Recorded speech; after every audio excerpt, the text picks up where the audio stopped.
ഞാൻ റീസെൻ്റ്ലി ഒരു video black റോക്കിനെ പറ്റി പറഞ്ഞപ്പോൾ ബ്ലാക്ക് റോക്ക് ഒരാൾ കമൻറ്റ് ഇട്ടു, ബ്ലാക്ക് റോക്ക് ആണ് ഇപ്പോൾ കേരളത്തിൽ കിംസ് ആ ഗ്രൂപ്പ് ഓൺ ചെയ്യുന്നത് കാരണം നല്ലൊരു പെർസെൻറ്റേജ്. സംഭവം ബ്ലാക്ക് റോക്ക് അല്ല, ബ്ലാക്ക് സ്റ്റോൺ ആണ്.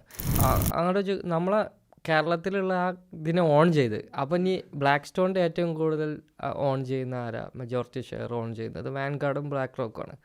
ഇതിങ്ങനെ കണക്ട് ചെയ്ത് നോക്കിയിട്ടുണ്ടെങ്കിൽ ലാസ്റ്റ് നമ്മൾ എത്തിപ്പെടുന്നത് ഒരു വിധം ഇപ്പോൾ നമ്മളവിടെ ഒരുവിധം ആൾക്കാർ വർക്ക് ചെയ്യുന്ന MNC കമ്പനി നോക്കിയിട്ടുണ്ടെങ്കിൽ അതിൻ്റെയൊക്കെ മെജോറിറ്റി ഷെയർ ഹോൾഡേഴ്സ് ആരാണെന്ന് നമുക്കറിയാം. വാൻഗാർഡും ബ്ലാക്ക് റോക്കൊക്കെ അതിൻ്റെ എൻഡിൽ വരുന്നത്. അപ്പോൾ അതിൻ്റെ പിന്നാലെ അങ്ങനെ ലൈക്ക് നമ്മളിപ്പോൾ ഈ ലോകം ഒരാൾക്കാർ കൺട്രോൾ ചെയ്യുന്നുണ്ടോ, ആരെങ്കിലും ഒരു ന്യൂ വേൾഡ് ഓർഡർ ക്രിയേറ്റ് ചെയ്യാൻ നോക്കുന്നുണ്ടോ നോക്കിയിട്ടുണ്ടെങ്കിൽ നമ്മൾ എത്തിപ്പെടുന്നത് കുറേ ഇങ്ങനത്തെ കുറേ ആൾക്കാരുടെ പേരിലും ഗ്രൂപ്പ്സ് ഓഫ് ആൾക്കാർ അങ്ങനത്തെ ഒരു സംഭവത്തിലാണ് എത്തിച്ചേരുന്നത്.